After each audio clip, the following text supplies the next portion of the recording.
there's nothing left to do but to crank over those engines, gearheads, because 'tis none other than us, the Lugnutz podcast. Welcome, ladies and gentlemen. Recorded May 2026.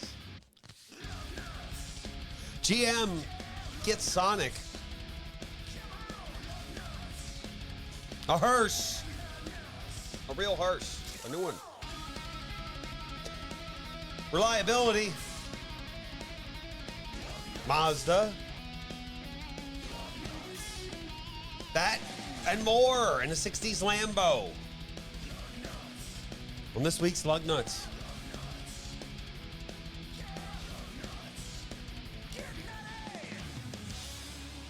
As we want you to enjoy the show. Drive on Lugnutz. drive on as I toss my axe off stage right on over here. Facebook.com/Lugnutz podcast is where you're going to find all of our Luggy and Nutty Polish content, or pop onto our website of PJAndDWH.com. That's where you're going to find all of our great Perjangers and Wallhangers content. A lot like the Perjangian wangy hunt content of this first story. Start off with a few interiors. GM reveals 2027 Chevy Sonic interior. This is a crossover. 1 week after the world debut of the Chevy's new entry-level vehicle. SUV. Okay. Looks like a Crossover SUV. It's just like Nice all of them, crossover. you know. The cabin was designed to offer a balanced environment with selecting elements that highlight both the vehicle's sporty technology and its character. It's got these So it's got LED lights. it's got these lights. Yeah, so it's got LED lights, and that's Technology lights. I will say a nice light blue light in your car at night. yeah, but they especially gotta make it. They gotta sexify it. You know, they gotta make it sound good. Like, why'd you add these lights in here? Well, it improves the driver experience. Really, they just wanted to add some LED lights. They thought it'd be cool, and that's not enough. Like essay wise, so they gotta spruce it up a bit. shares the fundamental elements of the recently updated Chevy Onyx. Didn't even know that was a Chevy. Yeah, the Chevy Onyx. It's not just a Pokemon. It's apparently a crossover SUV as well. Okie dokie. Top range RS interior 2027 crossover features black finish, soft touch materials, and unique embroidering on the dash. Ooh. Probably in the Chevy Unique logo. to Chevy. Probably bow ties everywhere. Yeah. I mean, it's there's the embroidery they're very proud of on the steering wheel there. They've taken 3 pictures of that same steering wheel in this article, so. It will launch in Brazil next week. It's a nice looking door. See it in dealerships on the 7th. I mean, that little LED, I know I made fun of it, but nice. it really does kind of bring that door panel together, It does doesn't it? bring the whole thing together. It really makes it look cool. Probably you know? makes it a very expensive door panel. Oh, yeah. I mean, it's going to be easily more money with that little LED in there. Yeah. But it's accent lighting, so you don't need it to work. You know, you just enjoy it while it does. Just accent. Yeah. Yeah, accent. Like we're going to accent this next story. Hello. Welcome back. Hyundai's next generation infotainment screen with buttons. A touch screen's great, but a nice button. Nothing like a nice button. Well, here they're showing that you can still have a gigantic screen and give people buttons as well. Designed to have a mobile-friendly interface with a natural-friendly AI. It heavily relies on AI. Yeah. It's the way we're Probably going. fine. You know, AI usually recognizes most things I'm saying when I use the various AIs now. I mean, they're they're pretty good. I know a lot of people are watching out for Skynet, but I mean, until then, they're pretty damn useful. This is the infotainment screen that you'll see on new Hyundai's, Kia, and Genesis models. Knobs for the sound settings. Yeah. You can, like, twist the knobs. I mean, and I was thinking about this. You don't necessarily even need, like, dedicated buttons because at the bottom of the screen, much like, early phones and shit, you can change what the button does at the bottom, like, on the screen. Like, no, now this is a back button. And, the select's right there. You could just change the buttons for whatever you need on the bottom and have the screen as big as you fucking need it, This interior is from the Hyundai Ion 3 hatchback. Okay. With switches and controls for climate and knobs for your... Yeah, but you notice they got rid of the gauge cluster. There's just this little, this thing right there.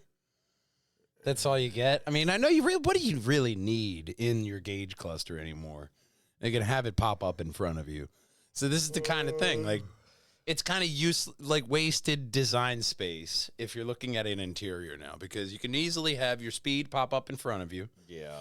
Left, right blinker, warning signs, all that stuff can still pop up right in front of the driver. It looks like it's a little, just a little flat LED panel. You got your warning signs. You got your fucking speed right there. Little tack under there if you want to be cute. And that's all you need. I like the instrument. So it's simple. It still keeps it driver-centric because much like we always bitch about, it's not for everybody. It's really just for the driver. But you got this gigantic screen right there in the center with the buttons. That's actually not a bad interior. If you're looking at the future of design-wise, why do we need this big gauge cluster in there anymore? Because I like it. Yeah. It's been there for like... I mean, I'm kind of playing devil's advocate because I could see it both ways here. I could see it from both sides. There. I don't need it like everything right here. Yeah. I don't need the whole world. Like, I'm driving. Yeah. The phone goes down. We could put all the pop-ups down. If the podcast ends and it shuts off, well... That's it. We're in silence now. We're driving now. Yeah. This is driving time. Yeah. Still very German in your driving habits. Yeah. If you're driving. I'm driving. That is it. Yeah. I'm like that too. I don't pick up my phone. I don't do anything. At the light. Yeah. We're looking at the light. I don't know. I have the GPS set to where I'm going. Look. And that's it. Look, you might want to look at the light in this next story. You know the light at the end of the tunnel? Not personally. It could be coming from this Cadillac. Oh. Cadillac Hearse 2027, all electric in the lineup. Introduced a new professional variant for the Lyric. Lyric. Lyric. How do you pronounce a Q where there's no U? I think it's the koi is what they're doing. Lyric. But there's no Maybe U. it's French. I don't know. Maybe I forgot the U. For such an American company, the they next have one, the too. weirdest goddamn names, don't they? The Lyric. No, it's Lyric. Let's give a look. It'll look like a Cadillac. Lyric. Wow. I mean, that's what it looks like. That's a front end. I mean, it's got swoopy, front grille parts. It's got a hood. You can see the hood pretty clearly. It might be maybe a teal or a steel color. Well, it will be offered with a single rear-wheel drive configuration. They got the nameplate. They still don't tell you how to phonetically say it, but there's the nameplate. Most things carry over, except driver assistance doesn't carry over to the hearse. Yeah. Well, let's face it. There's only one living person in there anyway. Maybe. Yeah. Two. So this is our best look at the Hertz. I mean, obviously it's going to be, big back end, a bubble on the back because you put the casket. Anyone remember a station wagon? Yeah, like that. There you go. There you go. Station wagon back end, and then it's got this nice front looking thing. So you'll drive to the cemetery very stylish. But be careful. It has no driver assistance comfort technology such as Super Cruise, active noise canceling, blind zone, steering assist. Blind zones is kind of nice, that one. Well, yeah. Rear cross traffic braking. Reverse automatic braking. Okay. Isn't it kind of ironic but- that the last ride you'll ever take doesn't have any safety systems in it? But there is a standard sky glass roof. Oh, thank the roof- God. All glass. At that So point, you got a good view. Yeah. Great view. It's Through a the wooden fantastic box. view. But the guy had no safety systems. He wasn't paying attention, and I went into the back of a 16-wheeler. Now, if you have the Lyrical A, the glass roof is reserved for the higher trims. Oh, of course. But Those glass probably, roofs, man, I don't know. they can cause, sometimes if those glass roofs aren't like mounted properly, they can cause noises that are so hard to track down. Like, hey, I'm going down this very specific road, and because my car kind of leans this way, it makes a clicking noise. And you're like, oh, really? It doesn't happen anywhere else. But I've seen it many times, and it's usually in the newer cars. It's with stuff like this with the glass roofs. And because of how it's mounted, it'll make noises if it's not mounted properly. Yeah. Fun fact. Okay. Fun fact. Roads are weird like that. Although you're not going to have any of those complaints in a Hertz. Nobody's going to hear it. Well, you will be riding on 20s. Hang on, I got a button for that. There we go. Fantastic. 11.5 kilowatt AC onboard charger, standard, nothing bigger available. Right. Like the Lyrical, just the small one. You're only going so far. Well, yeah. You don't Although, need that. I mean, depending depends on on- where. You know, Yeah, it does depend on where. like where you're being. So you're gonna have to now think of look. We can't go. Yeah. You got to pick a new church because we Yeah, can't you can't pick a We're new gonna have funeral to home. stop Why? Because for 8 hours. We can't go that far. charge. Why Yeah. 8 hours? It's cold outside. Oh my God, yeah, especially in the winter time. Oh man, you'd really have to shorten that distance too, because you're not getting that same distance, and you got to go there and back too. Yeah, that's a round trip you got to think about. In the past, you could get a CT 5 and different variants of limousines that they have offered, Mm-hmm. and hearses. Mhm. So if there's a hearse variant, I imagine you could like pull the hearse stuff out and make it a limo. Oh sure, why not? Probably quite easy. You know, Just ignore the whole. and you still won't have any of the safety systems. There you go. Sure, without the Fantastic. safety systems, but which are probably more important at that point. So Well, let's yeah. just leave it as a hearse and look at Yeah. the next story.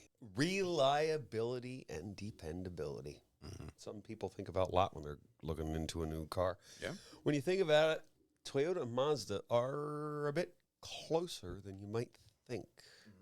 Toyota has been the solid, dependable choice for reliability and efficiency. Solid dependability, hybrid efficiency, aligned with strong values for propulsion.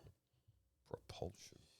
You really have strong values when you want that car to go forward. Propulsion Nice. values here. I actually ran on a platform of cars going forward. Yes, I with strongly propulsion. believe in Yes, propulsion. Strong propulsion value. We're big proponents of propulsion around here. Yes, especially on a motoring podcast. Yeah. Otherwise, it's kind of stagnant. Whereas Mazda is kind of tagged as the driving experience. Yeah. Which it is. They generally have more horsepower per class, and like Well, yeah, funner. they are funner. a lot of fun to drive. More funnest to drive. This is my second 3, but at least it's great I see fun. I've 3s. had no I see problems the with it. CX-30s. I see the CX-50s. Oh, we'll get into I all see of them. all of those very much more frequently now than Toyotas. Even more in the past 5 years because they had Mm-hmm.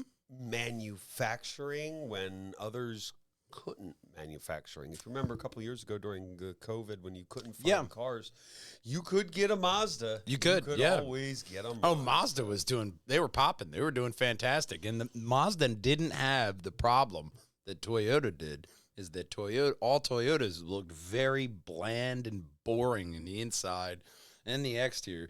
And they were very boring cars. They were very reliable, very affordable, but they were so boring. And then you look at any of the inside of any of these Mazdas, and it's so much more interesting. Mm-hmm. Well, Mazda has been inching closer in the latest Consumer Reports. Mhm. Consumer Reports buys hundreds of cars and tests them and surveys, and they put out a data like the data was used for this from 23, 24, 25 model years, looking at 20 different potential trouble areas that cars would have. First comparison we have is the Toyota RAV4. Pictures, there you go, pictures of each below. Toyota RAV4, Consumer Report reliability score 80 out of 100. MSRP 31,900, 2.5 liter engine. On the other side, we have the Mazda CX-5. Yeah. 80. This one is a 72 out of 100, so that's very close. It's close, but, you know, I mean, once again, even from a consumer standpoint, you look at the Mazda, very stylish. The RAV4 has... I will say this about a Mazda SUV. If you look side by side at the Mazda SUV and the Ferrari SUV, boy, they look alike, don't they? I'm They pretty do sure look it was alike, yeah. Ferrari. I mean, especially with anything style-wise, Mazda is more or less more. It's always with smoother, more rounder edges. You know, the where the other main brands, they're boxier. They're, you know, a lot more easy to manufacture, I guess I want to say. Speaking of easy, base MSRP 29,900 Okay. remains highly reliable. Okay. And this is the only one with the optional turbocharger. So if you do Okay. want a turbocharger, Yeah. it's this one or this one. Yeah. And the infotainment system has recently just been revamped. You gotta have a good infotainment. You got to. I mean, if it sucks, then and it's hard to navigate through, it's gonna ruin the whole interior. It's easy to navigate. The one I have, and I've used the loaner for the other one. Great all around. Up next.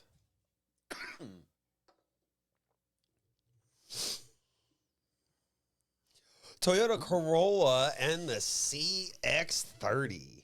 Okay, yeah. This one a bit different. Corolla, 71 out of 100.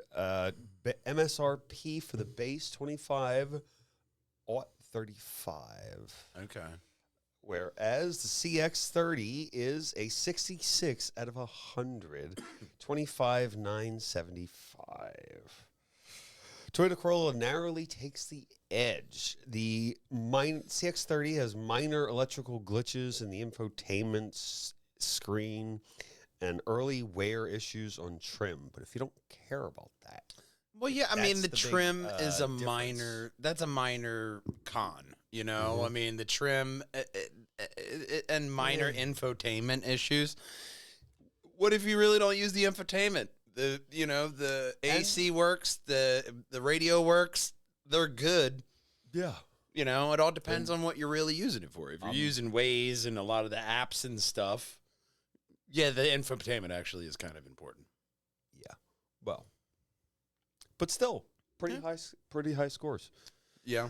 Up next, we go down to the SUV category with the Highlander and the CX-90. Yeah, there we go. Ah, excellent. Highlander price 45,870, CX-90 38,800. Toyota Highlander 75 out of 100, whereas the 30 has the 90 has a 25 out of 100. This one is brand new. I mean, it has to come down to just smart branding and marketing from Mazda, because Mazda does all the things that make it resemble a more expensive brand. That where you look at the Toyota, it's a Highlander. It's a very good, reliable car. It looks ugly as shit, but you're in the inside. Who cares what the outside looks like? You know, it doesn't matter what the outside of that Highlander has looked like since they took it off an H-frame. So, And the 90 is very new. Yeah. Very new. very new. I don't even think great. It looks like one of those Mercedes-Benz that you'll see driving around. Yeah, I don't think I've seen one at the dealership, although they look exactly the same. So. They all look the same. I can't, it's like a Porsche. That's what I think they're doing right. They go by not names, they go by the numbers, the letters and numbers, like all fancy stuff. They try to make it look fancy because you're going to get the reliability out of it. The retention is there for the brand. The others are so good. Yeah. Like sports cars, we have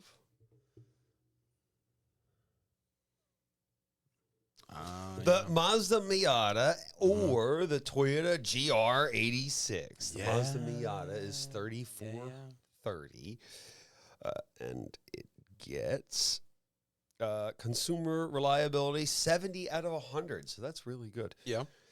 Whereas the GR86, 31,400, and it gets a 61. Oh, yeah. Out of 100. I'd grab a Mazda. It's only 9-point difference between the two, but a C sounds a lot better than a D. You know what I mean? Yeah. the 86, it's it was that model they brought back because everybody loved Initial D so much. So here's your little tofu getter. And it got the FRS had the same aspect for Subaru because it's the same model. And it's great looking. I mean, it is a really nice looking car. But the Miata, fantastic. Miata is just timeless. It's a classic car. Oh, yeah. It's that classic Zoom commercial with the little kid driving one of those in the commercial. There's that brand. It's synonymous with it, with Mazda. Everybody knows the Miata. Well, we continue with this next story on the next. Up next, Mazda is talking about what they're going to do with the next Miata. Motor One sat down with Robert Perrotendrino. Sure. The Mazda's director of design in Italy. Okay. Japanese engineers recently went to Italy to meet with a community group about the Mazda 5. Okay. Philosophy is to listening directly to enthusiasts, and that is what they're doing. Listening to enthusiasts from Europe, Italy, Germany, the UK, and the American market. The new Miata involves the entire world, because let's face it, the whole world loves it. Well, yeah, I mean, like I said, there's a huge following for the Miata. People love these cars. Absolutely a driver's car. Went on about other vehicles. The CX-60 is on its third evolution since launch in 2022. Continual improvements ahead. Sure. So, based on functionality of lots of customers, mainly focused on the driving dynamics, suspension, steering, balance between the sportiness and the comfort. Yeah, and you want to get the customer's feel for that because they're going to let you know how to tweak it so that it feels a little bit better to drive, a little bit better in the corners and the turns, and get that real primo experience for the fans. Working on the quiet cabin quietness, dual pane front glass, engine bay insulation, 3.3 liter inline 6 mid hybrid. Probably for the 60. Well, the one thing you got to worry fuels, CO2 emission reduced by up to 77%. The one thing you want to worry about with this noise canceling stuff is what Volkswagen ran into. Volkswagen ran into it with the GTIs, and it was that it was too quiet inside. They couldn't hear the engine. So what they did the next year to try to counteract that is they just made literally a little tube connecting between the firewall and the engine because they had so much sound deadening material in there. You couldn't hear that. You can't hear anything inside. Let's give a look because there's a new color. Oh, boy. Soul red. Nope. This is the 60. There you go. Soul red. No, that was it. You passed it. There it is. That's not red. That's what they call it. It's part of the Takayumi Nura paint lineup. That's copper. Okay. It's After like the traditional Japanese Takamori masters, which means something to someone. I mean, when you say red, I think like red, red, not bronze.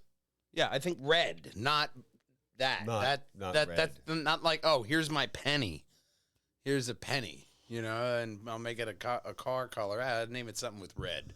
Despite the color, copper, red, call it whatever you want, Mazda and Italy have a long-standing relationship in the past with design collaborations between the two countries. So maybe that's why there's such driving experience. Maybe red means something different over there. I don't know, because that's copper. I'm calling Kind of bullshit looks on that. like a pinkish. So even closer to pink, nowhere near red. Nowhere near. You know what's near? Or far. Well, you might have seen it. King Charles came to America. He did, yeah. He went to Washington, D.C., addressed a banquet, addressed Congress, did diplomatic stuff, but more importantly, he was seen in this jet black BMW 7 Series. Nice. And we have all sorts of pictures below, Oh, boy. I think. There you go. Wow. Looks like It's a nice that's action part shot. of the confidential stuff they don't tell you. Looks like they're shooting it with a missile or a roadside bomb or something. Probably not a missile. This is to make you feel safe. Boom. European spec BMW 760i X-Drive protected VR9 with European license plates is what he was in. It's the protections. Yeah, they right have. there, and that nice B pillar. Yeah, they have the protections. Similar to the 7 Series that the King turned up when he was in Bermuda. Custom security protocols that are kept confidential. I would too. Like the Beast, with the big giant doors. You saw him blowing stuff up next to it. We shouldn't have your security protocols. You know what I mean? You should keep those secret. No, but you could have this vehicle because it's the highest rated civilian classification in the German VPAM system, meaning bodywork paint. Bodywork stops armor. Bodywork doesn't stop paint. Bodywork stops paint. Bodywork stops armor piercing 7.62 by 51 millimeter NATO rounds. That is even more impressive than than body armor. They're stopping the paint. Armored glass goes even further with VPAM 10 as in standard protection for a 7.62 by 5.4R sniper fire. Oh. No one's going to take you out through that.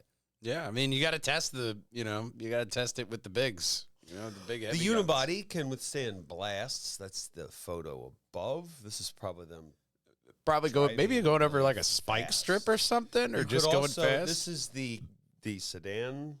Yeah, Was 780. 7 something, 80. Yeah. Under the hood, you have a 4.4 liter twin turbo V8, 530 horsepower, and 700 Newton meters of torque. Push it to 100 kilometers per hour.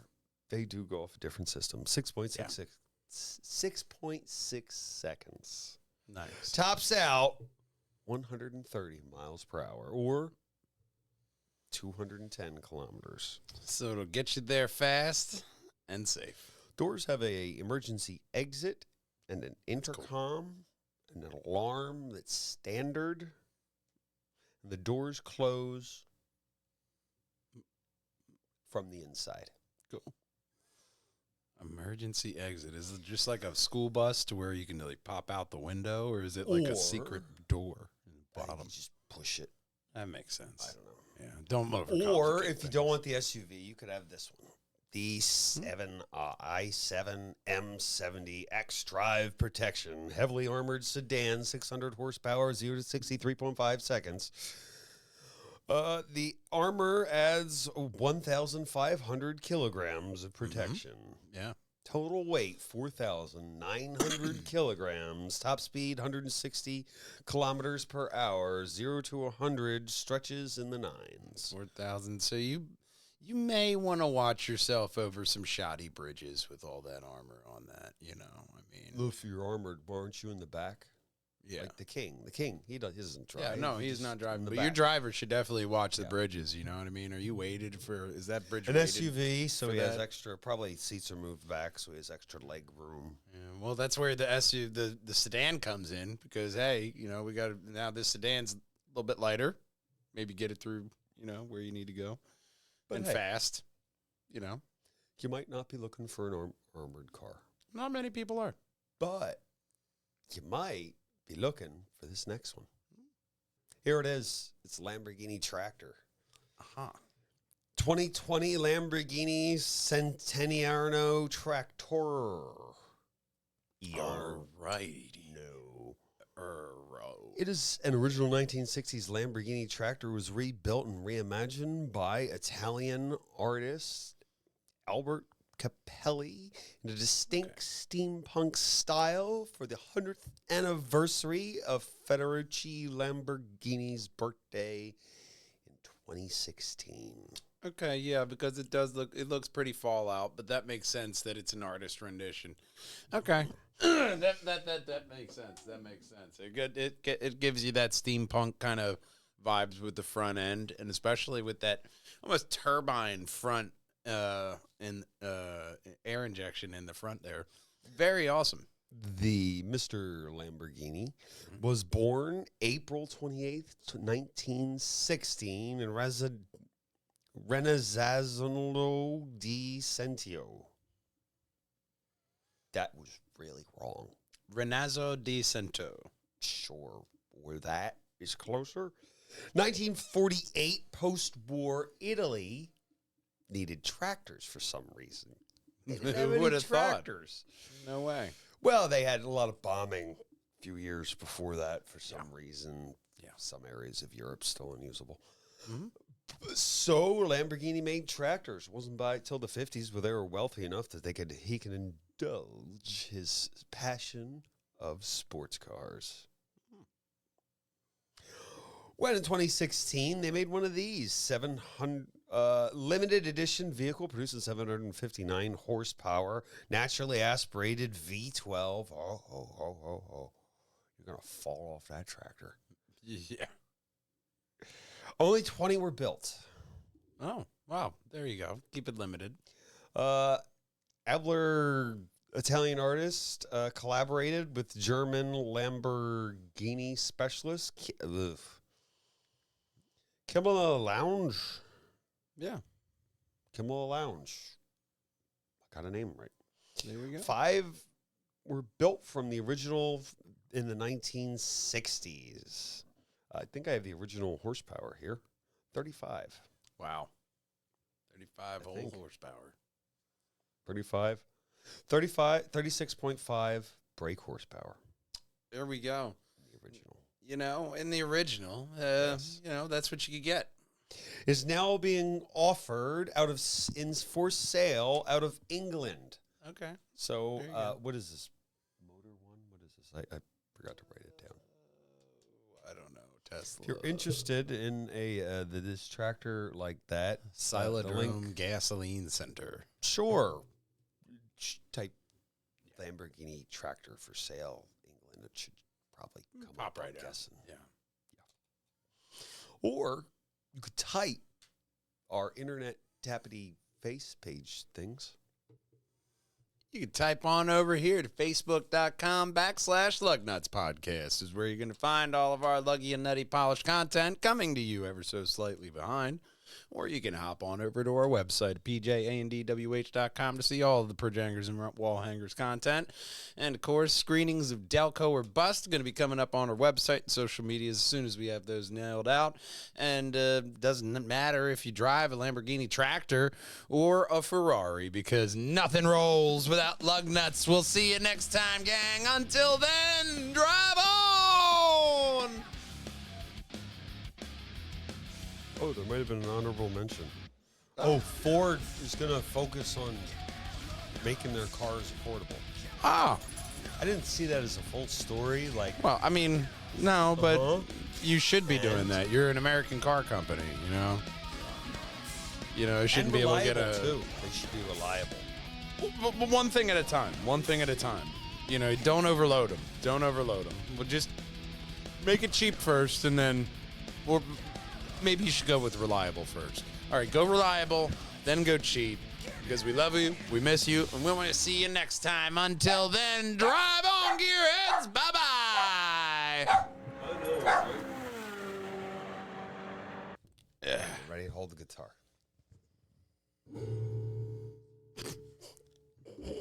And Romeo's ass can hit it, and it won't actually As long as affect. the edge of the table is in front of the door, then we're good. Because just as a ref, because the rug moves, Yeah, we can keep it on the edge of the rug all we want. But if the rug I can moves move back around there, and the rug is up here, Yeah, see, and no green. I can move around and wail all I want. unless you do this. Oh yeah, well then, yeah, you just. See, that is a very good. And autofocus is on, so we can turn that off. Because I don't care if you put it on Tubi or not.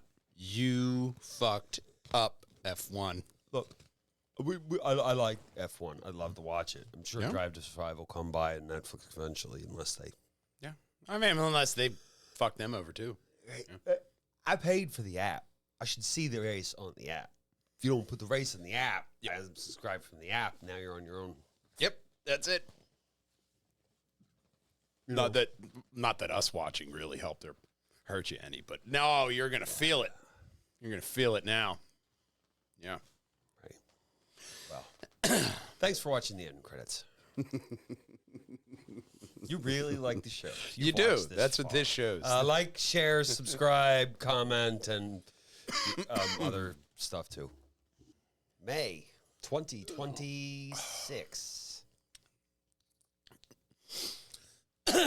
Just like they may hit that subscribe button right there, like and comment below so everybody can see the great Lugnutz podcast. Right above my head is going to be the very best Perjangers and Wallhangers video for you, and right above Big Brother's head is every single Lugnutz podcast in a playlist. Until we see you next time, gang, drive on.